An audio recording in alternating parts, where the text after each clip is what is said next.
Hello friends.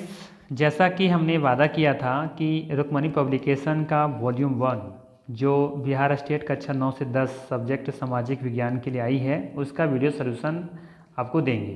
तो आज से हम शुरू कर रहे हैं और आज हम देखेंगे सेट 1।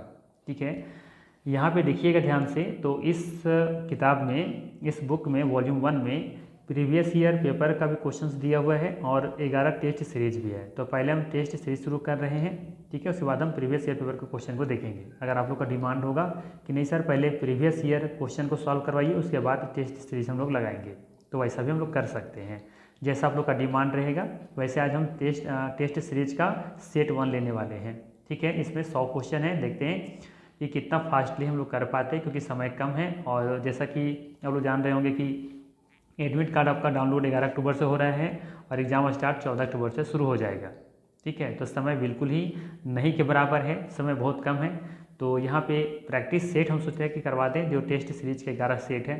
अगर आप लोग बोलेगा तो पहले प्रीवियस करवा देंगे, क्योंकि समय कम है इसलिए हम सोच रहे हैं कि 11 सेट हम करवा दें टेस्ट सीरीज के रूप में।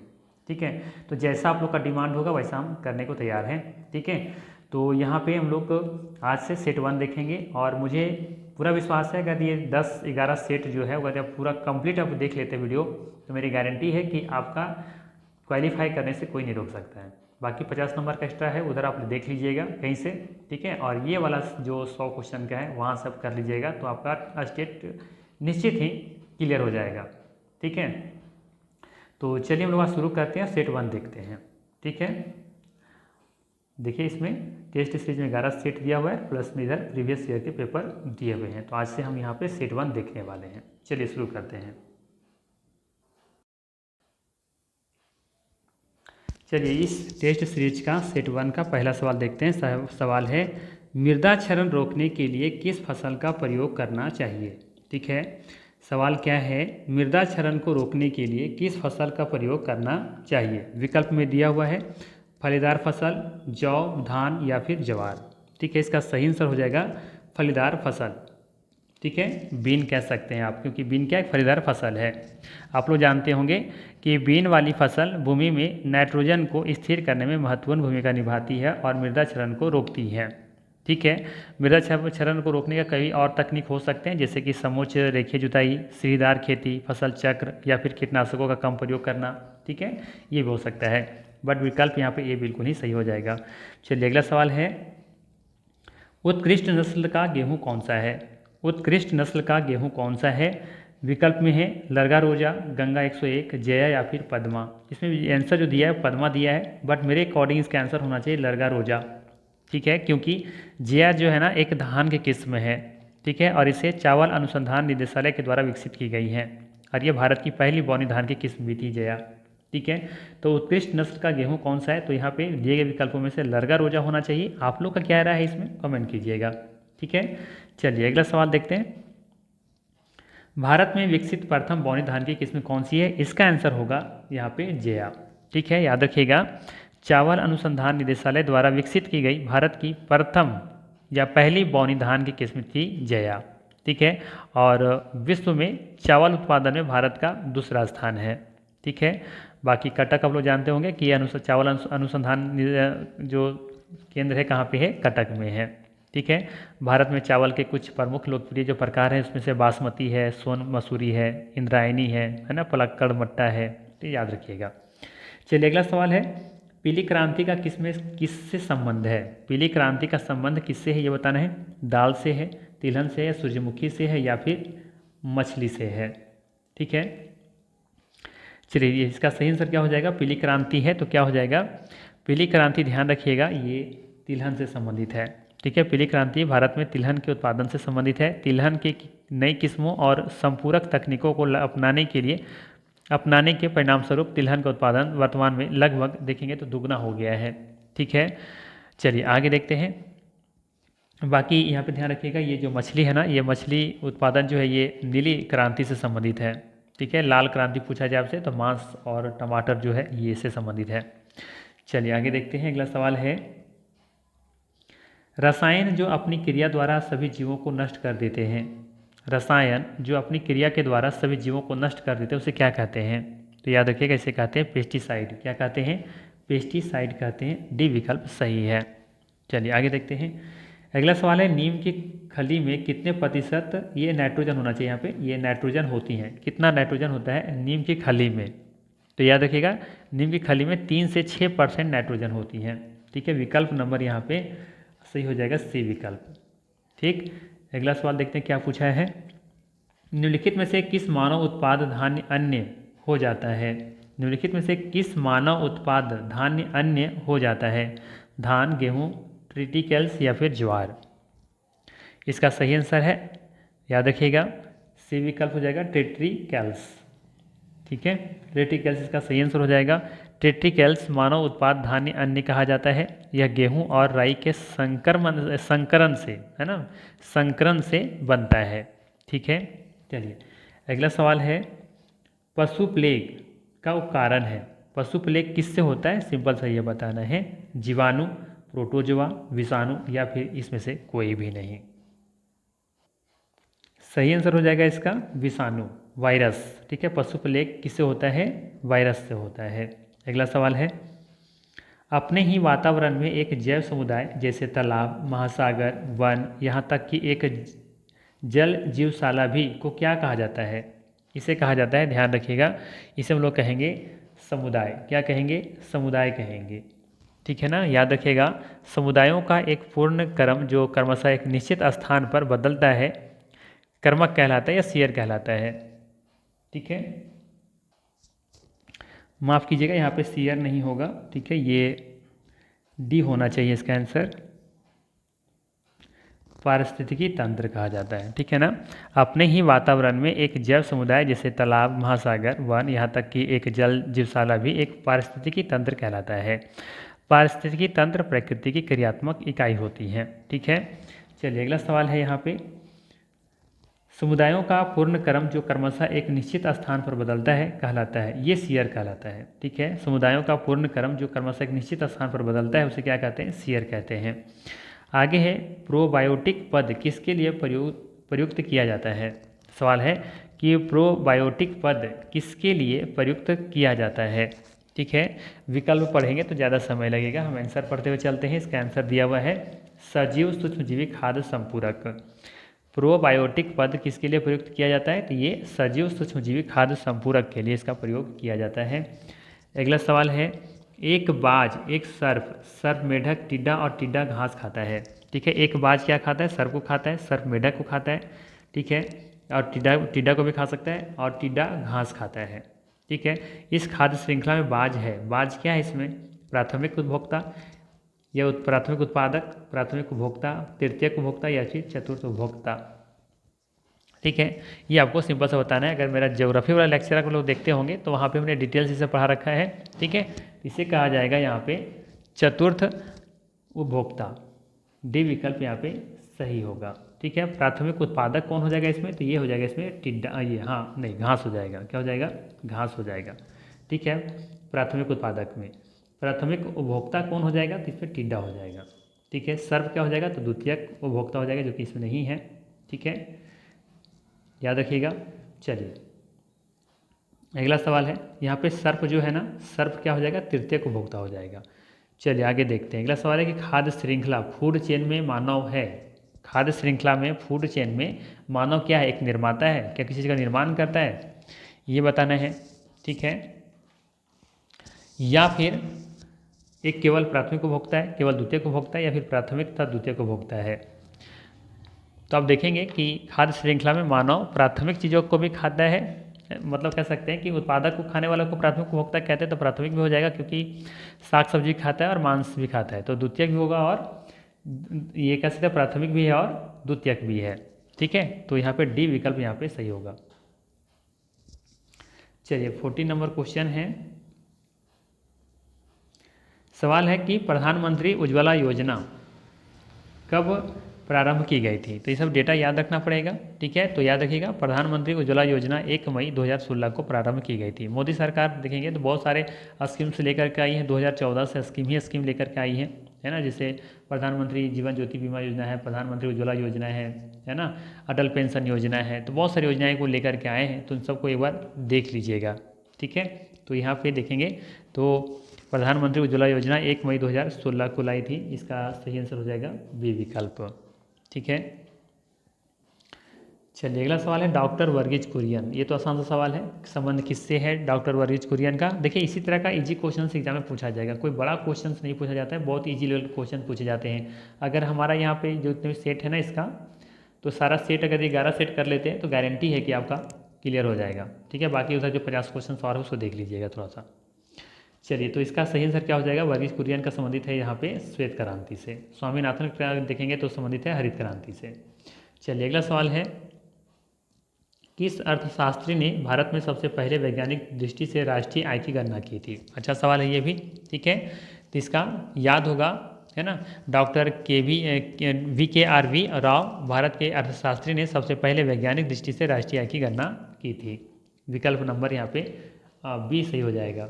ठीक है, और उदारीकरण के जनक किन्हें कहा जाता है, ये मनमोहन सिंह को कहा जाता है। चलिए अगला सवाल है, हम्पी विद चेरियट भारतीय मुद्रा के किस मूल्य वर्ग के पृष्ठभाग पर अंकित है। हम्पी विद चेरियट भारतीय मुद्रा के किस मूल्य वर्ग के पृष्ठभाग पर अंकित है, 10, 100, 500 या 50। तो याद रखिएगा यहाँ पे सही आंसर होगा इसका डी विकल्प 50 रुपया। ठीक है, इसके अलावा 10 रुपया पर देखेंगे, 10 रुपया के नोट में क्या छपा हुआ है पीछे, तो सूर्य का मंदिर है, कोणार्क का मंदिर है। जबकि 500 रुपये वाले नोट के पीछे आप देखेंगे तो वह लाल किला देखने को मिलेगा आपको। और 100 रुपया नोट के पीछे देखेंगे तो रानी का वाव जो कि गुजरात में है, उसका आकृति वहाँ पे दर्शाई गई है। ठीक है, कर्क रेखा भारत में कुल कितने राज्यों से होकर गुजरती है, सभी को पता होगा, 8 राज्यों से होकर गुजरती है। ठीक है, मित्र पर गमछा झाड़ वाला ट्रिक याद ही होगा। अगला सवाल है, आत्मनिर्भरता के क्षेत्र में भारत में कई क्रांतियाँ हुई हैं, गुलाबी क्रांति का संबंध निम्न में से किससे है। तो गुलाबी क्रांति का संबंध किससे, आसान सा सवाल है ये भी, किससे संबंध है गुलाबी क्रांति का, ये है झींगा उत्पादन से। ठीक है, झींगा उत्पादन से, अर्थात डी विकल्प यहाँ पे सही है। ठीक है, अगर यहाँ से पूछा जाए दुग्ध उत्पादन तो ये हरित क्रांति, ये श्वेत क्रांति से इसका संबंध है। ठीक है, टमाटर आप देखेंगे तो ये लाल क्रांति से संबंधित हो जाएगा, मांस वगैरह भी इसी में संबंधित है। ठीक है, और अंडा का अगर पूछ लिया जाए तो ये रजत क्रांति से संबंधित है, अंडा उत्पादन। ठीक है ना, चलिए आगे है, ग्रीष्म ऋतु में स्थलीय स्थानीय हवाएं बंगाल की खाड़ी से उत्तर और पश्चिम की ओर चल पड़ती हैं, इसे हम क्या कहते हैं। ग्रीष्म ऋतु में स्थलीय स्थानीय हवाएं जो होती हैं बंगाल की खाड़ी से उत्तर और पश्चिम की ओर चल पड़ती हैं, इसे हम क्या कहते हैं। तो ये सब आसान सा क्वेश्चन है, इस सब का क्वेश्चन का आंसर मतलब बिल्कुल पता होना चाहिए। काल बैसाखी कहते हैं इसको। सांगपो किस नदी का पर्याय है, ये भी आसान सवाल है। हम लोग जानते हैं कि सांगपो ब्रह्मपुत्र नदी का पर्याय है। ब्रह्मपुत्र नदी ये मानसरोवर झील से निकलती हैं। ब्रह्मपुत्र को तिब्बत क्षेत्र के सांगपो और अरुणाचल प्रदेश में से दिहांग के नाम से जानते हैं। ठीक है, अरुणाचल प्रदेश में ये प्रवेश करती हैं, जिसे फिर बाद में असम में जाकर इसे ब्रह्मपुत्र के नाम से जानते हैं। बाकी गंगा नदी को बांग्लादेश में पद्मा के नाम से जानते हैं, ये भी याद रखिएगा। ठीक है, और गंगा और ब्रह्मपुत्र की संयुक्त धारा मेघना के नाम से बांग्लादेश से होकर के बंगाल की खाड़ी में ब्रह्मपुत्र नदी में गिरती हैं। तो इसका सही आंसर क्या होगा, डी विकल्प होगा। अगला सवाल लेते हैं, सवाल है, भारत की सबसे तेज गति से चलने वाली ट्रेन गतिमान एक्सप्रेस किस वर्ष चलाई गई थी। गतिमान एक्सप्रेस किस वर्ष चलाई गई थी आपको बताना है। ये भी आसान सा सवाल है, बस डेटा थोड़ा सा याद रखना होगा। 2016 में चलाई गई थी ये। अगला सवाल है, कैमूर पठार किसके लिए प्रसिद्ध है। कैमूर का पठार किसके लिए प्रसिद्ध है, जो कि आप देखेंगे कि इसका कुछ भाग बिहार में भी पड़ता है ना। तो ये कैमूर पठार जो है ना, ये चूना पत्थर के लिए प्रसिद्ध है। किसके लिए, चूना पत्थर के लिए। ठीक, आप लोग को याद होगा, रोहतास चूना पत्थर और बॉक्साइट के लिए प्रसिद्ध है ना, जो कि कैमूर पठार के अंतर्गत ही आता है ये। भारत में बॉक्साइट का सबसे बड़ा उत्पादक राज्य में उड़ीसा नंबर 1 पर है। राजस्थान का खेती तांबा के लिए प्रसिद्ध है। तो इन सब चीज़ों को भी याद रखते हुए चलिएगा। ऑपरेशन फ्लड सबको पता होगा, ऑपरेशन फ्लड ये किसके लिए संबंधित है, किससे संबंधित है ये है ऑपरेशन फ्लड। इसमें तो कोई विकल्प दिख ही नहीं रहा। ऑपरेशन फ्लड दुग्ध क्रांति से था ना, बट इसमें कुछ ऐसा विकल्प नहीं देख रहा है, तो आप ए लगा सकते हैं यहाँ पे। ठीक है, क्योंकि ऑपरेशन फ्लड दूध से संबंधित था, बट कृषि से ऐड किया दिया हुआ इसका आंसर। चलिए, अगर दूध होता ऑप्शन में तो वो टिक करते। अगला सवाल है, प्रतिनिधि भिन्न एक मापक है जो निम्न में से किस उद्देश्य के लिए उपयोग में लाया जाता है। प्रतिनिधि भिन्न एक मापक है, किसके लिए प्रयोग किया जाता है, किस उद्देश्य के लिए इसका उपयोग में लाया जाता है। तो ये मानव निर्धारण के लिए, मानचित्र निर्धारण के लिए, माफ़ कीजिएगा, मानचित्र निर्धारण के लिए। अगला सवाल है, भारत के जनांकीय इतिहास में महान विभाजक की संज्ञा किस वर्ष को दी जा गई है? भारत के जननांकीय इतिहास में महान विभाजक की संज्ञा किस वर्ष को दी गई है, ये आपको बताना है। तो ये 1921 को दी गई है। अपना ज्योग्राफी लेक्चर में हमने बता रखा है इसे, ठीक है। भारत में जनगणना की शुरुआत 1872 में हुआ था। तत्कालीन वाइसराय में कौन थे? लॉर्ड मेयो थे। और 1881 में लॉर्ड रिपन के काल में नियमित रूप से जनगणना की जा रही है, ठीक है। महान विभाजक जो वर्ष है 1921 में पूर्व 10 साल के दौरान मात्र 0.31% ऋणात्मक दशक की वृद्धि फ्लू रोग आदि के कारण हुआ था, जिसकी वजह से विभाजन वर्ष कहा जाता है, ठीक है। चलिए, और जनगणना 1951 को जनसंख्या का लघु विभाजन वर्ष माना जाता है, ये भी आप चाहें तो याद रख सकते हैं। और स्वतंत्र भारत की पहली जनगणना 1951 में हुई थी, ये भी याद रख सकते हैं। चलिए अगला सवाल है 27 नंबर। निम्न में से संस्थागत वित्त का साधन कौन सा है? बताना है। निम्न में से संस्थागत वित्त का साधन कौन सा है? महाजन, व्यावसायिक बैंक, साहूकार या फिर व्यापारी? तुम लोग जानते हैं संस्थागत वित्त का साधन कौन हो सकता है? इसमें दिए गए विकल्प हैं व्यावसायिक बैंक, ठीक है। ये तो फुटकर वगैरह हो गए, व्यापारी है ना, साहूकार, महाजन। चलिए अगला सवाल है, देखिए एक होता है ना औपचारिक ऋण का स्रोत और एक होता है अनौपचारिक ऋण स्रोत, ठीक है। तो ये जो व्यावसायिक बैंक होते हैं ना, ये औपचारिक ऋण स्रोत के उदाहरण है, या फिर कह सकते हैं एग्जाम्पल है इसका। और जबकि व्यापारी, साहूकार, महाजन, ये सभी अनौपचारिक ऋण स्रोत के उदाहरण है। चलिए अगला सवाल है कि माइक्रो फाइनेंसिंग की अवधारणा प्रस्तुत करने वाले निम्न में से कौन थे? माइक्रो फाइनेंसिंग की अवधारणा प्रस्तुत कौन किया था? याद होगा, है ना, याद अच्छी तरीके से होना चाहिए भी। मोहम्मद यूनिस, ठीक है। बी विकल्प यहाँ पर सही है। अगला सवाल है, विश्व उपभोक्ता अधिकार दिवस मनाया जाता है। विश्व उपभोक्ता अधिकार दिवस कब मनाया जाता है? ये भी आसान सा सवाल है, ठीक है। ये 15 मार्च को मनाया जाता है, अर्थात यहाँ पे बी विकल्प सही है। अगला सवाल है, गरीबी के माप की कौन सी सामान्य विधि प्रयोग में लाई जाती है? आय, व्यय या फिर दोनों, या इनमें से कोई नहीं? बताइए क्या होगा इसका सही आंसर? इसका सही आंसर हो जाएगा आय, व्यय दोनों, ठीक। अगला है, IRDA बीमा क्षेत्र की नियामक संस्था है, ठीक है। इसका मुख्यालय कहाँ है? तो इसका मुख्यालय याद रखिएगा, मुख्यालय इसका हैदराबाद में है। कहाँ पर है? हैदराबाद में है, ठीक है। IRDA एक अथॉरिटी है जो कि बीमा क्षेत्र को क्या करती है? नियंत्रण करती है, कंट्रोल करती है, ठीक है। इसका मुख्यालय है हैदराबाद। निम्न में से कौन देश है जहां कम प्राकृतिक संसाधनों के बावजूद मानव संसाधन प्रचुर मात्रा में है? भारत, नेपाल, जापान, श्रीलंका। सवाल है कि निम्न में से कौन ऐसा देश है जहां कम प्राकृतिक संसाधनों के बावजूद मानव संसाधन प्रचुर मात्रा में है? वो कौन सा देश है? तो वो देश है जापान, ठीक है। जापान इसका बिल्कुल ही सही आंसर होगा। और जापान एक द्वीपीय देश है। और चलिए आगे देखते हैं, गरीबी का क्या अर्थ है? सवाल है, गरीबी का अर्थ क्या है? एक बौद्धिक कमी, स्वास्थ्य की कमी, आय की कमी, सभी लेकिन कुछ और भी। तो डी विकल्प सही होगा। गरीबी का अर्थ सिर्फ बौद्धिक, स्वास्थ्य और आय ही नहीं, इसके अलावा और भी कुछ है, ठीक है। इसमें इन लोगों को शामिल किया जा सकता है, ठीक है। या फिर यहाँ पे हम कह सकते हैं गरीबी का अर्थ कह सकते हैं स्वास्थ्य की कमी, गरीबी नहीं कहा जा सकता, बौद्धिक कमी। इसका आंसर सी विकल्प होना चाहिए, ठीक है। इसका विकल्प क्या होना चाहिए? सी होना चाहिए, आय की कमी। गरीबी का क्या अर्थ है? गरीबी का अर्थ है आय की कमी, ठीक है ना। सी विकल्प सही होगा। वैसे तो गरीबी का कोई निश्चित कोई मापदंड नहीं है, है ना, बट यहाँ पे आय की कमी कह सकते हैं गरीबी के अर्थ के रूप में। अगला सवाल है कि भारतीय संविधान नागरिकों को कितने प्रकार के मौलिक अधिकार प्रदान करता है? ठीक है, तो याद रखिएगा भारतीय संविधान नागरिकों को 6 प्रकार के मौलिक अधिकार प्रदान करता है, अर्थात यहाँ पे विकल्प नंबर सी सही होगा। चलिए अगला सवाल है, राज्य और केंद्र के बीच सत्ता विभाजन के लिए संविधान की सूची नहीं है। राज्य और केंद्र के बीच सत्ता विभाजन के लिए संविधान की सूची नहीं है। कौन सी सूची नहीं है ये आपको बतानी है। तो ये देखेंगे 3 प्रकार की सूची है ना, संघ सूची, समवर्ती सूची और राज्य सूची, लेकिन इसमें परवर्ती सूची का उल्लेख कहीं नहीं देखने को मिलता। ठीक है, तो ये विकल्प सही हो जाएगा। आसान सा सवाल था। अगला सवाल है, संपत्ति के अधिकार को मौलिक अधिकारों की सूची से कब हटाया गया था? ठीक है, 1976, 78, 71 या 77। तो याद होगा संपत्ति के अधिकार को मौलिक अधिकार की सूची से 1978 में हटाया गया था, है ना। और संपत्ति के अधिकार को मौलिक अधिकारों से 44वें संविधान संशोधन अधिनियम के द्वारा इसे हटाया गया था। ठीक है, तो यहाँ पे देखेंगे तो सही आंसर हो जाएगा इसका विकल्प नंबर बी हो जाएगा। चिपको आंदोलन किस राज्य से संबंधित है, ये भी आसान सवाल है। चिपको आंदोलन किस राज्य से संबंधित है ये, तो सभी को याद होगा चिपको आंदोलन उत्तराखंड राज्य से संबंधित है ना। इसके अलावा याद रखना है कि चिपको आंदोलन भारत में वन संरक्षण आंदोलन था और इस आंदोलन के प्रेरक कौन थे, तो सुंदरलाल बहुगुणा।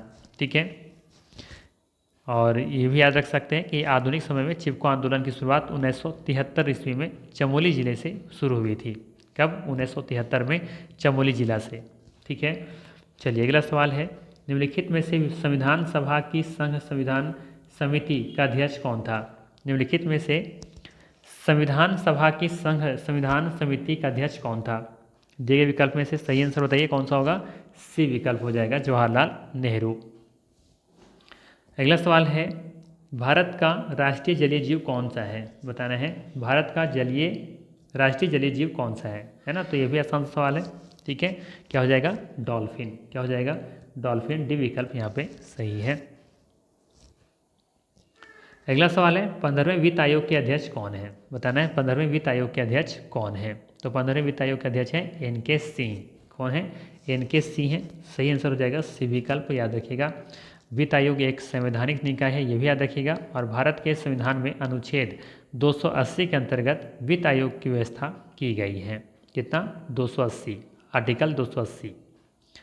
चलिए आगे है, इससे पहले वैसे पूछेगा नहीं, अगर आप चाहें तो याद रख सकते हैं। वैसे इससे पहले 14वें वित्त आयोग के अध्यक्ष थे वाई.वी. रेड्डी और 13वें वित्त आयोग के अध्यक्ष थे डॉक्टर विजय केलकर। ठीक है, और ये भी याद रखिएगा, लेकिन ये इंपॉर्टेंट है, पूछा जा सकता है कि 1951 में गठित प्रथम वित्त आयोग के अध्यक्ष कौन थे। तो प्रथम वित्त आयोग के अध्यक्ष थे के.सी. नियोगी। कौन थे, के.सी. नियोगी थे। ये क्वेश्चन पूछा जा सकता है, याद रखिएगा। चलिए क्वेश्चन नंबर 41,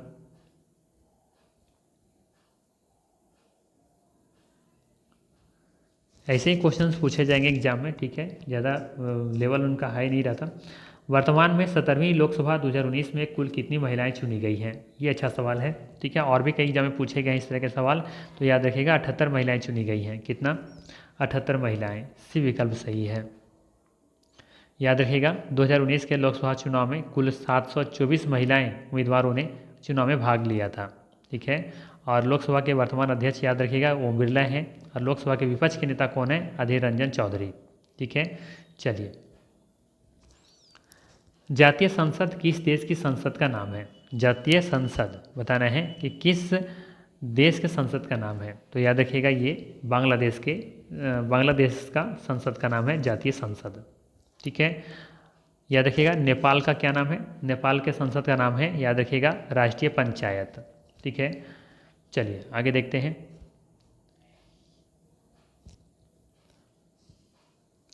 भूकंप की तीव्रता मापने का पैमाना क्या है, तो ये रिएक्टर स्केल है। ठीक है, बी विकल्प सही होगा। अगला सवाल है, भारत के संविधान की किस अनुसूची में विभिन्न राज्यों में अनुसूचित क्षेत्रों के प्रशासन और नियंत्रण के लिए विशेष उपबंध है। भारत के संविधान की किस अनुसूची में विभिन्न राज्यों में अनुसूचित क्षेत्रों के प्रशासन और नियंत्रण के लिए विशेष उपबंध है ना। तो ये भी अच्छा सवाल है। सही आंसर क्या हो जाएगा, 5वीं अनुसूची। ठीक है, भारत के संविधान की 5वीं अनुसूची SC/ST के लिए प्रशासन और नियंत्रण के लिए विशेष उपबंध है। ठीक है, यहाँ पे बी विकल्प यहाँ पे क्या होगा, सही होगा। ठीक है, बात करें यहाँ पे थोड़ा सा तीसरी अनुसूची के बारे में। तो तीसरी अनुसूची में याद होगा राष्ट्रपति, उपराष्ट्रपति, उच्चतम और उच्च न्यायालय के राष्ट्रीय न्यायाधीश, राज्यपाल आदि के शपथ से ये संबंधित है, तीसरा। जबकि 7वां में आप लोगों को पता होगा 3 तरह के इसमें सूची शामिल है, संघ सूची, राज्य सूची और संवर्ती सूची। तो ये 7वीं सूची क्या बताता है, संघ सूची, राज्य सूची या संवर्ती सूची से संबंधित है ये। और 9वीं अनुसूची से बात करें हम यहाँ पे, तो 9वीं अनुसूची में भूमि सुधार, जमींदारी उन्मूलन, राज्य द्वारा संपत्ति का अधिग्रहण से ये संबंधित है 9वीं अनुसूची। 10वीं अनुसूची दल बदल से संबंधित है। ठीक है, 11वीं और 12वीं आप लोग कमेंट करके बताइए। ठीक है, एक 11वीं 12वीं में एक है राष्ट्रीय, एक है आपका न्यायपालिका ये नगर पालिका से संबंधित और एक है पंचायती राज से संबंधित। आप लोग कमेंट कर बताइए कौन 11 में होगा और कौन 12 में होगा। चलिए अगला सवाल है, उत्तरी गोलार्ध में सबसे छोटा दिन होता है। उत्तरी गोलार्ध में सबसे छोटा दिन होता है, कब होता है ये आपको बताना है। तो याद रखिएगा, उत्तरी गोलार्ध में सबसे छोटा दिन होता है 22 दिसंबर को। कब होता है? 22 दिसंबर को, ठीक है ना। 23 सितंबर और 21 मार्च को संपूर्ण पृथ्वी पर दिन और रात बराबर होते हैं। कब? 23 और 21 मार्च को, ठीक है। 23 सितंबर और 21 मार्च ये दोनों दिन बराबर होते हैं, याद रखिएगा, ठीक है ना। और 21 जून को हम बात करें तो 21 जून को सूर्य कर्क रेखा पर लंबवत होने के कारण उत्तरी गोलार्ध में सबसे बड़ा दिन होता है, जिसे कर्क संक्रांति भी कहा जाता है। चलिए अगला सवाल है, निम्नलिखित में से कौन सा एक व्यय भारत की संचित निधि पर भारित नहीं है? बताना है कौन सा एक ऐसा खर्च है जो कि भारत की संचित निधि पर भारित नहीं है, मतलब उस पर आश्रित नहीं है। कौन सा ऐसा है ये आपको बताना है। तो इसका सही आंसर हो जाएगा भारत के महानिवादी का वेतन तथा भत्ते, ठीक है। महानिवादी का वेतन संचित निधि पर भारित नहीं होता है। आर्टिकल 266 भारत का संचित निधि वह निधि है जिसमें भारत सरकार को प्राप्त सभी राजस्व और उसके द्वारा लिए गए सभी उधार जमा किए जाते हैं। संसद विनियोग विधेयक पारित करके भारत सरकार को संचित निधि से धन निकालने की अनुमति देता है। याद रखिएगा, राष्ट्रपति, सभापति, उपसभापति, लोकसभा अध्यक्ष, उपाध्यक्ष, राज्यपाल, उच्चतम एवं उच्च न्यायालय का न्यायाधीश, निर्वाचन आयुक्त, नियंत्रक और महालेखा परीक्षक का वेतन संचित निधि पर भारित होता है, ठीक है। चलिए आगे देखते हैं, भारत में कितने राज्यों में विधान परिषद है? ये भी आसान सवाल है, कई बार आप लोग पढ़ चुके होंगे। भारत के 6 राज्यों में विधान परिषद है, बिहार, उत्तर प्रदेश, महाराष्ट्र, आंध्र प्रदेश, कर्नाटक और तेलंगाना, ठीक है। तो विकल्प नंबर यहाँ पे देखेंगे तो सही हो जाएगा सी, 6 राज्य। अगला सवाल है कि निम्नलिखित में से कौन संविधानेतर संस्था था, ठीक है। निम्नलिखित में से कौन संविधानेतर संस्था था? तो दिए गए विकल्प में से याद रखिएगा योजना आयोग, अब जो कि अब इसका उन्मूलन कर दिया गया, हटा दिया गया, इसी जगह पर नीति आयोग लाया गया है, ठीक है। याद होगा 2015 में लाई गई थी नीति आयोग। चलिए अगला सवाल है, भारत के वर्तमान राष्ट्रपति का क्रम है। भारत के वर्तमान राष्ट्रपति का क्रम क्या है? 19वां, 13वां, 16वां या फिर 15वां? तो याद रखिएगा, भारत के वर्तमान जो राष्ट्रपति हैं उनका क्रम है 15वां। भारत के प्रथम राष्ट्रपति 2 कार्यकाल के लिए निर्वाचित हुए थे, ये भी याद रखिएगा। और भारत के प्रथम उपराष्ट्रपति कौन थे? डॉक्टर एस राधाकृष्णन, ठीक है। तो यहाँ पे सही आंसर क्या हो जाएगा बताइए जल्दी से। डी विकल्प, राष्ट्रीय आपातकाल। राष्ट्रीय आपातकाल की घोषणा का आधार क्या है? युद्ध, बाह्य आक्रमण, सशस्त्र विद्रोह या फिर सभी? तो ये इसका सही आंसर हो जाएगा सभी, डी विकल्प सही है, ठीक है। आपातकाल जानते होंगे आप लोग 3 तरह के लगाए जाते हैं, है ना। कौन कौन सा आपातकाल होगा याद रखना चाहिए आप लोगों को। वैसे याद रखिएगा कि संविधान का भाग 18 अनुच्छेद 352 से लेकर के 360 तक आपात उपबंधों के बारे में बताता है। वित्तीय आपातकाल, राष्ट्रीय आपातकाल और एक बताता है राज्य आपातकाल, ठीक है। तो ये 3 तरह का याद रखिएगा। चलिए आगे देखते हैं। वैसे याद रखना चाहिए तो याद रख सकते हैं। राष्ट्रीय जो शासन है, राष्ट्रपति शासन, तो राष्ट्रपति शासन 356 अनुच्छेद के अंतर्गत लगाया जाता है। वित्तीय आपातकाल 360 के अंतर्गत लगाया जाता है। और एक बच गया आपका ये क्या बच गया एक आपका, चलिए ऐसे याद रखिए, राष्ट्रीय आपातकाल याद रखिएगा 352, ठीक है। 356 क्या है? 356 ये हो गया आपका राज्य आपातकाल, राज्य आपातकाल। और 360 क्या हो जाएगा आपका? ये हो जाएगा वित्तीय आपातकाल, ठीक है। अब क्लियर हुआ। चलिए अगला सवाल है, संविधान संशोधन जिसके द्वारा वस्तु एवं सेवा कर लागू किया गया था, है ना। तो ये भी सभी को याद होगा, ठीक है। 101वां संविधान संशोधन था, 2017 में किया गया था, ठीक है। तो ये इसका विकल्प नंबर ए सही हो जाएगा। चलिए आगे है, लोकसभा के वर्तमान अध्यक्ष कौन है? लोकसभा के वर्तमान अध्यक्ष ओम बिरला हैं, जैसा कि हम पहले ही बता चुके हैं। चलिए आगे है, संविधान के किस अनुच्छेद में राज्यों द्वारा प्राथमिक शिक्षा मातृभाषा में दिए जाने का प्रावधान किया गया है या किया है? प्रावधान है। तो ये अनुच्छेद कितना है ये आपका? तो ये अनुच्छेद हो जाएगा आपका 350 ए, ठीक है। विकल्प नंबर सी सही है यहाँ पर। अनुच्छेद 350 से राज्य में भाषाई अल्पसंख्यक वर्गों के बच्चों को उनकी मातृभाषा में शिक्षा के लिए उचित प्रबंध किया जाएगा, ऐसा लिखा गया है। ठीक है, चलिए अगला सवाल है, भारत सरकार भारत रत्न पुरस्कार संविधान के किस अनुच्छेद के तहत प्रदान करती है?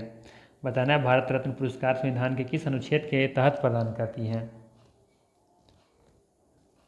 तो याद रखिएगा, भारत सरकार भारत रत्न पुरस्कार संविधान के अनुच्छेद 18 के तहत प्रदान करती है।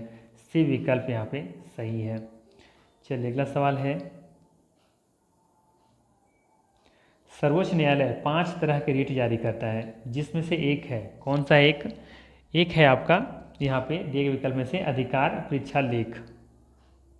इसके अलावा कौन कौन सा है? तो याद रखिएगा, पहला रिट याद रखिएगा, बंदी प्रत्यक्षीकरण, दूसरा परमादेश, तीसरा प्रतिषेध, तीसरा है उत्प्रेषण और चौथा ये पांचवा है अधिकार परीक्षा। ठीक है, याद रखिएगा, पहला क्या है? बंदी प्रत्यक्षीकरण, ठीक है, जिसका अर्थ होता है शरीर को प्रस्तुत किया जाए। दूसरा है परमादेश, हम आदेश देते हैं। तीसरा है प्रतिषेध, इसका मतलब निषेध करना या मना करना। चौथा है उत्प्रेषण, जिसका अर्थ है निम्नतर से उच्चतर को भोजन भेजना या सूचना देना। ठीक है, उत्प्रेषण मतलब निम्नतर से उच्चतर को भेजना या सूचना देना। और पांचवा है अधिकार परीक्षा, जिसका अर्थ होता है प्राधिकृत या वारंट के द्वारा। तो ये 5 रिट होते हैं, याद रखिएगा। सवाल पूछा जा सकता है ना, कितने प्रकार के रिट होते हैं? तो 5 तरह के होते हैं। भारत के वर्तमान मुख्य चुनाव आयुक्त कौन है? ठीक है, तो सभी को पता होगा, भारत के वर्तमान मुख्य चुनाव आयुक्त राजीव कुमार है, जो 25वें हैं, याद रखिएगा। विकल्प नंबर हो जाएगा यहाँ पे डी विकल्प हो जाएगा, राजीव कुमार। अगला है, महाजनपद काल में लिच्छवी किस राज्य का अंग था? ठीक है, तो महाजनपद काल में लिच्छवी बिहार राज्य का अंग था। ठीक है ना, तो ये विकल्प यहाँ पे सही होगा। अगला सवाल है, निम्न में से कौन सैंधव सभ्यता के स्थल नहीं है? बताना है, निम्न में से कौन सैंधव सभ्यता के स्थल नहीं है? तो दिए गए विकल्प में से आप देखेंगे सही आंसर हो जाएगा डी ऑप्शन, लंघनाज। ठीक है, कौन सैंधव सभ्यता का स्थल नहीं है? तो लंघनाज नहीं है, बाकी राखी गढ़ी, कालीबंगा और लोथल ये सैंधव सभ्यता के स्थल हैं। चलिए अगला सवाल है कि आर्यों का मूल निवास स्थान मध्य एशिया को माना जाता है, यह मत किनका है? आर्यों का मूल निवास स्थान मध्य एशिया को माना जाता है, यह कथन किसका है? यह मत किसका है? तो ये मत है मैक्स मुलर का। किसका है? मैक्स मुलर का है, बी विकल्प सही होगा। अगला सवाल है कि इस्लाम जगत में खलीफा का पद तुर्की के शासक मुस्तफ़ा कमाल पाशा ने कब समाप्त कर दिया? तो ये किया था, याद रखिएगा, 1924 में, सी विकल्प सही होगा।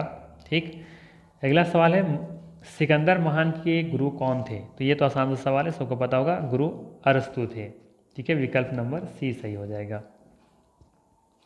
गांधी द्वारा दी गई बुनियादी शिक्षा से संबंधित नई तारीख प्रतिवेदन जाकिर हुसैन द्वारा कब प्रस्तुत की गई? सवाल क्या है, गांधी द्वारा दी गई बुनियादी शिक्षा से संबंधित नई तारीख प्रतिवेदन जाकिर हुसैन द्वारा कब प्रस्तुत की गई थी? ठीक है, तो ये प्रस्तुत की गई थी, याद रखिएगा, 1937 में। कब की गई थी? 1937 में। अगला सवाल है कि धुरी राष्ट्र में कौन देश शामिल नहीं था? क्लास 10th का बुक से सवाल है ना। धुरी राष्ट्र में कौन सा देश शामिल नहीं था? तो इसमें देखेंगे कि इटली शामिल था, जर्मनी शामिल था, जापान शामिल था, अमेरिका इसमें शामिल नहीं था धुरी राष्ट्र में। ठीक है, अमेरिका, इंग्लैंड और जापान, साथ ही साथ रूस और फ्रांस के साथ 1917 में मित्र राष्ट्र में शामिल हुआ था। ठीक है, अमेरिका जो है ना, इंग्लैंड, जापान, रूस और फ्रांस के साथ 1917 में देखेंगे तो मित्र राष्ट्र में शामिल हुआ था। 2 तरह के देखेंगे बट गए थे 2 भागों में, एक धुरी राष्ट्र कहलाते थे और एक मित्र राष्ट्र। मित्र राष्ट्र में कौन कौन थे? अमेरिका, इंग्लैंड, जापान, रूस और फ्रांस। जबकि धुरी राष्ट्र में कौन कौन थे? इटली, जर्मनी और जापान।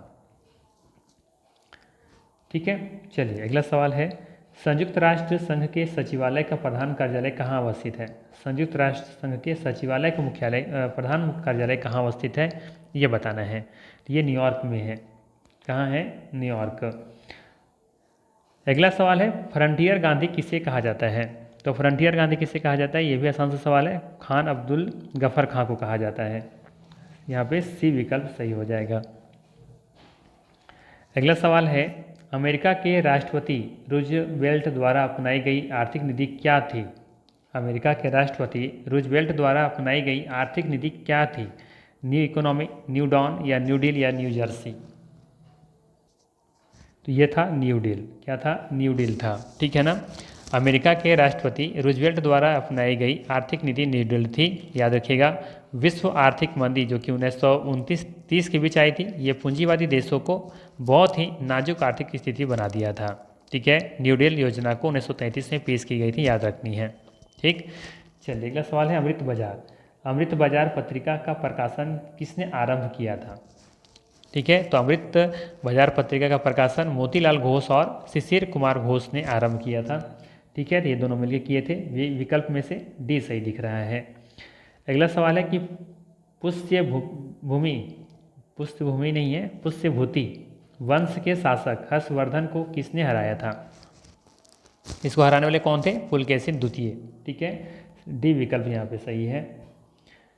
अगला सवाल है चातुर्य वर्ण समाज की कल्पना ऋग्वेद के किस मंडल में की गई है? तो याद रखिएगा, चतुष्य वर्ण समाज की कल्पना ऋग्वेद के 10वें मंडल में की गई है। सी विकल्प यहाँ पर सही होगा। चलिए अगला है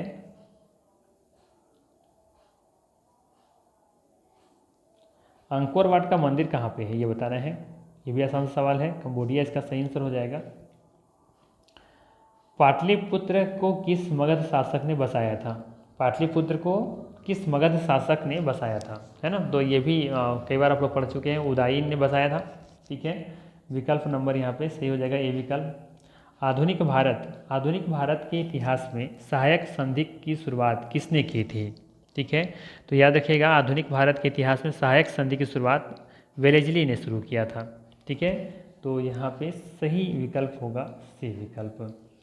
अगला सवाल है कि भारत में डच ईस्ट इंडिया कंपनी की स्थापना कब हुई थी? भारत में डच ईस्ट इंडिया कंपनी की स्थापना कब हुई थी? तो भारत में डच ईस्ट इंडिया कंपनी की स्थापना 1602 ईस्वी में हुई थी। ठीक है। तो विकल्प नंबर यहाँ पर सही होगा, बी विकल्प। अगला सवाल है कि सप्तवर्षीय युद्ध किन दो देशों के बीच हुआ था? सप्तवर्षीय, है ना, युद्ध किन दो देशों के बीच में हुआ था? तो याद होगा, सप्तवर्षीय युद्ध इंग्लैंड और फ्रांस के बीच में हुआ था। ठीक है। और सप्तवर्षीय युद्ध 1756 से 1763 के बीच में लड़ा गया था। ठीक है। तो विकल्प यहाँ पर कौन सा सही हो जाएगा? डी विकल्प दिख रहा है सही। वर्साई की संधि कब हुई थी? वर्साई की संधि 1919 में हुई थी, सभी को याद होगा। वर्साई की संधि कब हुई थी? 1919 में हुई थी। वर्साई की संधि 28 जून 1919 को जर्मनी के साथ हुई थी, याद रखना है। अगला सवाल है नई आर्थिक नीति 1921 एनईपी नेशनल इकोनॉमिक पॉलिसी के जन्मदाता कौन है? तो ये इनके जन्मदाता कौन है, याद रखिएगा। इसके जन्मदाता है लेनिन। कौन है? लेनिन है। बी विकल्प सही है। अगला सवाल है सोवियत संघ का विघटन किस वर्ष हुआ था? सोवियत संघ का विघटन कब हुआ था? तो सोवियत संघ का विघटन 1991 में हुआ था। ये सब डेटा थोड़ा सा याद रखना मुश्किल है, बट आप लोग जितना रिवीजन करेंगे याद होता रहेगा। अगला सवाल है कि मीरात उल अखबार पत्रिका के संपादक कौन थे? ठीक है। मीरात उल अखबार पत्रिका के संपादक राजा राम मोहन राय थे। ठीक है। विकल्प नंबर यहाँ पे बी सही होगा। अगला सवाल है संयुक्त राष्ट्र सुरक्षा परिषद के 5 अस्थायी सदस्य कौन है? ये भी आसान सा सवाल है, कई बार आप लोग पढ़ चुके होंगे, है ना। चीन है, फ्रांस है, रूस है, ब्रिटेन है और यूएसए है। याद होगा, संयुक्त राष्ट्र की स्थापना 24 अक्टूबर 1945 को की गई थी। ठीक है। सुरक्षा परिषद संयुक्त राष्ट्र का एक अभिन्न अंग है, ये भी याद रखिएगा। तो सी विकल्प यहाँ पे सही दिख रहा होगा। चीन, फ्रांस, रूस, ब्रिटेन और यूएसए, इसमें 5 अस्थायी सदस्य हैं, जबकि 15 अस्थायी सदस्य होते हैं। ठीक है। चलिए आगे देखते हैं। सही सुमेलित नहीं है, कौन सा सही सुमेलित नहीं है, ये आपको बताना है। तो अंतर्राष्ट्रीय शिक्षा दिवस सुमेलित नहीं है, पहला ही विकल्प। ठीक है। 29 दिसंबर, ये वाला जो दिख रहा है ना, ये विकल्प सही नहीं है। बाकी आप देखेंगे तो राष्ट्रीय उपभोक्ता अधिकार दिवस 24 दिसंबर को मनाते हैं, किसान दिवस 23 दिसंबर को मनाते हैं और अंतर्राष्ट्रीय प्रवास दिवस 18 दिसंबर को मनाते हैं। ठीक है। अंतर्राष्ट्रीय शिक्षा दिवस आप देखेंगे तो प्रतिवर्ष 24 जनवरी को मनाया जाता है। कब? 24 जनवरी को। ठीक है ना, ये याद रखिएगा। और याद होगा शायद आप लोगों को कि 24 जनवरी को ही प्रतिवर्ष राष्ट्रीय बालिका दिवस भी मनाया जाता है ना। चलिए अगला सवाल है कि गुट निरपेक्ष आंदोलन की स्थापना में शामिल नेता थे। गुट निरपेक्ष आंदोलन की स्थापना में शामिल कौन थे, कौन नेता शामिल था? दिए गए विकल्पों से बताना है। तो यहाँ पे देखेंगे कि तीनों शामिल थे, marshal Joseph Tito, colonel Nasser और पंडित जवाहरलाल नेहरू, ये तीनों शामिल थे। सी विकल्प यहाँ पे सही हो जाएगा। अगला सवाल है CTBT अर्थात comprehensive nuclear test ban treaty कब अस्तित्व में आया था? तो ये अस्तित्व में आया था 1996 में। कब आया था? 1996 में आया था, याद रखिएगा। और इस संधि में परमाणु परीक्षण को प्रतिबंधित करके परमाणु प्रसार को रोकने की व्यवस्था की गई थी। अब तक 183 देशों ने इस संधि पर हस्ताक्षर किया हुआ है, ठीक है ना। चलिए, अंतर्राष्ट्रीय परमाणु परीक्षण निषिद्ध दिवस हर साल 29 अगस्त को मनाया जाता है, चाहे तो याद रख सकते हैं। और CTBT संगठन जो है ना, इसका राजधानी, इसका जो मुख्यालय है वो वियना में है, ठीक है। चलिए अगला सवाल है, लास्ट सफ़र किसने चित्रित किया था? तो लास्ट सफ़र लियोनार्डो दा विंसी ने चित्रित किया था, ठीक है। विंसी याद रखिएगा। लास्ट सफ़र का किसने चित्रित किया था? तो विंसी याद रखिएगा। चलिए आगे देखते हैं। सवाल है, भारतीय संविधान के किस अनुच्छेद में अनुसूचित जनजातियों के लिए राष्ट्रीय आयोग की प्रावधान है? सवाल है, भारतीय संविधान के किस आर्टिकल में अनुसूचित जनजाति के लिए राष्ट्रीय आयोग की प्रावधान है? तो याद रखिएगा, आर्टिकल 338A। आर्टिकल 338A राष्ट्रीय अनुसूचित जनजाति आयोग एवं अनुच्छेद 338 राष्ट्रीय अनुसूचित जनजाति, माफ़ कीजिएगा, 338 राष्ट्रीय अनुसूचित जाति का गठन का प्रावधान है, ठीक है ना। चलिए आगे देखते हैं। भारत में प्रथम कोयला खान कहाँ खोदी गई है? बताना है, भारत में प्रथम कोयला खान कहाँ खोदी गई है? ऑप्शन में है आसनसोल, झरिया, रानीगंज या फिर धनबाद। सही आंसर है इसका रानीगंज। भारत में प्रथम कोयला खान पश्चिम बंगाल के रानीगंज में खोदी गई थी, ठीक है। रानीगंज में कोयला खनन कार्य 1774 ईस्वी में शुरू की गई थी। कब? 1774 में। अगला सवाल है, भारत के कितने राज्य गंगा नदी के द्रोणी प्रदेश के भाग हैं? भारत के कितने राज्य गंगा नदी के द्रोणी प्रदेश के भाग हैं? 5, 7, 9, 11। अच्छा सवाल है, भारत के 5 राज्य देखेंगे तो गंगा नदी द्रोणी के प्रदेश के भाग हैं, ये विकल्प सही होगा, ठीक है। याद रखिएगा, गंगा नदी की कुल लंबाई कितनी है? 2525 किलोमीटर है। गंगा नदी का देखेंगे तो उत्तराखंड, उत्तर प्रदेश, बिहार, झारखंड, पश्चिम बंगाल राज्य का द्रोणी क्षेत्र पाई जाती है ना। उत्तराखंड से निकलती है, उत्तर प्रदेश पहुंचती है, फिर बिहार में, फिर झारखंड में प्रवेश करते हुए फिर ये पश्चिम बंगाल में चली जाती है, फिर फाइनली बंगाल की खाड़ी में गिर जाती है ना। तो ये 5 देखेंगे कि इसके क्षेत्र हैं, द्रोणी क्षेत्र प्रदेश हैं 5। अगला सवाल है कि JN टाटा ने सिंहभूमि में किन 2 नदियों के मध्य अपनी लोहे और इस्पात की कंपनी स्थापित की थी? ये भी आसान सा सवाल है ना। कहानी स्टोरी पढ़े होंगे आप लोग, तो यहाँ पे पाएंगे कि स्वर्णरेखा और खरकई नदी के संगम में देखेंगे कि ये 2 नदियों के मध्य में लोहे और इस्पात की कंपनी की स्थापना की गई थी, ठीक है। कब की गई थी? तो ये भी याद रख सकते हैं, 1907 में की गई थी, ठीक है। चलिए अगला सवाल है, म्यांमार के साथ भारत के किन राज्यों की सीमाएं मिलती हैं? तो देखेंगे नॉर्थ ईस्ट की तरफ जब भागेंगे तो उधर से देखेंगे, शुरुआत करेंगे हम कहाँ से? अरुणाचल प्रदेश से। अरुणाचल प्रदेश का सीमा लगता है, ठीक है। इससे नीचे नागालैंड, उसी के नीचे मणिपुर और उसी के नीचे मिजोरम। तो देखेंगे कि पहला विकल्प सही दिख रहा है, ठीक है। इसमें देखेंगे असम नहीं है, क्योंकि असम देखेंगे कि कुछ इस तरीके से, यहाँ पर अरुणाचल प्रदेश, इधर नागालैंड इस तरीके से घिरा हुआ है, तो ये यहाँ से देखेंगे तो एक इसके बीच में एक राज्य पड़ता है, ठीक है। तो ये तो होगा नहीं असम, मणिपुर, मिजोरम, नागालैंड, त्रिपुरा। तो त्रिपुरा फिर यहाँ पे नहीं होगा, क्योंकि 3 ओर से तो ये बांग्लादेश से घिरा हुआ है, तो ये विकल्प यहाँ पे सही है। चलिए आगे है, निम्नलिखित में से कुलगाड़ी में कौन सी क्रिया संपन्न होती है ना। तो ये भी हम लोग देख चुके हैं कई बार अपना ज्योग्राफी क्लास में। तो कुलगाड़ी में सोना खनन की क्रिया संपन्न की जाती है। कहाँ पे है ये? तो ये ऑस्ट्रेलिया में है, ठीक है ना। तो सोने के लिए फेमस है ये कुलगाड़ी, ठीक है। सी विकल्प यहाँ पे सही होगा। अगला सवाल है, यहाँ पे स्थान दिया हुआ है, इधर उद्योग दिया हुआ है, आई थिंक इसको मैच करना है कि कौन किस में मैच करेगा, ठीक है। तो सबसे पहले देखेंगे बेंगलुरु। तो यहाँ पे वायुयान के लिए प्रसिद्ध है ये क्षेत्र, कोरबा है ना। कोरबा बहुत फेमस है एल्युमिनियम के लिए। जमशेदपुर ये लौह इस्पात के लिए और मलाजखंड ये तांबा के लिए। ठीक है, तो यहाँ से देखेंगे ए का 3 देख लीजिए, यहाँ नहीं है, यहाँ नहीं है, यहाँ भी नहीं है, डी विकल्प सही है। तो इसी तरीके से आसान सवाल पूछे जाएंगे एग्जाम में। चलिए अगला सवाल देखते हैं।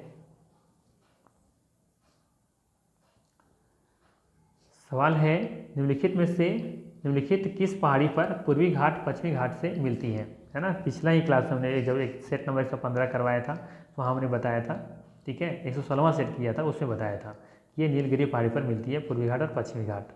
पश्चिमी घाट पूर्वी घाट जहाँ पे मिलती है जिस बिंदु पे उसे नीलगिरी की पहाड़ी के नाम से जानते हैं।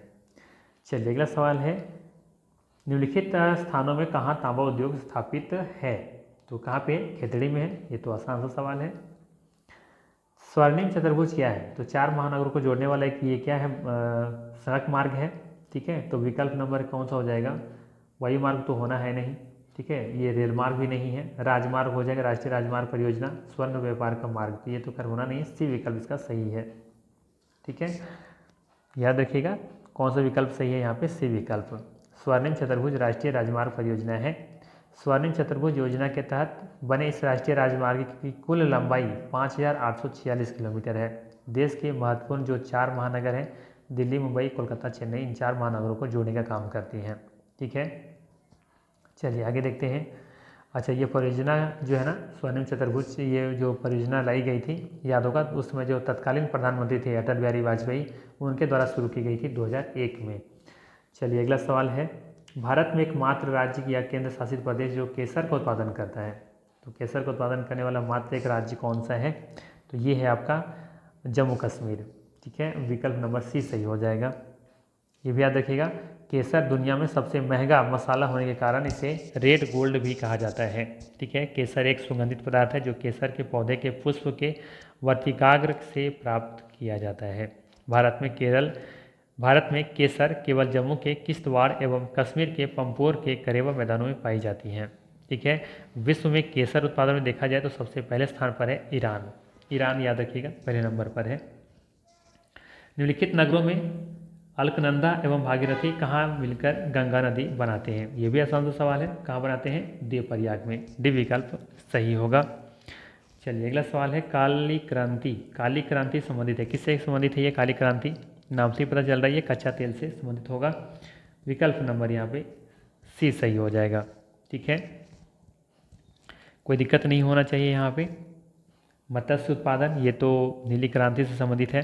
ठीक है, चलिए अगला सवाल है कि भारत के किस राज्य में सबसे अधिक सूती वस्त्र की मिलें हैं। सबसे ज़्यादा मिल कहाँ पे है सूती वस्त्र का, तो ये महाराष्ट्र में है, याद रखिएगा, बी विकल्प सही होगा। सबसे पहला सफल आधुनिक कारखाना 1854 में मुंबई में कावासजी डाबर द्वारा खोला गया था, जिससे 1856 में उत्पादन प्रारंभ हुआ था। तो ये पॉइंट याद रखिएगा। निम्न में से नकदी फसल कौन सी नहीं है, तो नकदी फसल से कौन सा नहीं, जूट, मूंगफली, ज्वार या फिर गन्ना। तब देखेंगे इसमें दिए गए विकल्पों में से ज्वार ये नकदी फसल नहीं है, बाकी जूट, मूंगफली और गन्ना जो नकदी फसल का उदाहरण है। ज्वार जो है ना, ये ज्वार जो है ये खरीफ फसल के अंतर्गत आता है ना। चलिए अगला सवाल है, निम्नलिखित में से किस राज्य में सर्वाधिक क्षेत्र वनों के अंतर्गत पाया जाता है। सवाल है, निम्नलिखित में से किस राज्य में सर्वाधिक क्षेत्र वनों के अंतर्गत पाया जाता है। ये भी आसान सवाल है, दिए गए विकल्पों में से बताना है। तो दिए गए विकल्पों में से अरुणाचल प्रदेश राज्य में सर्वाधिक क्षेत्र वनों के अंतर्गत पाया जाता है।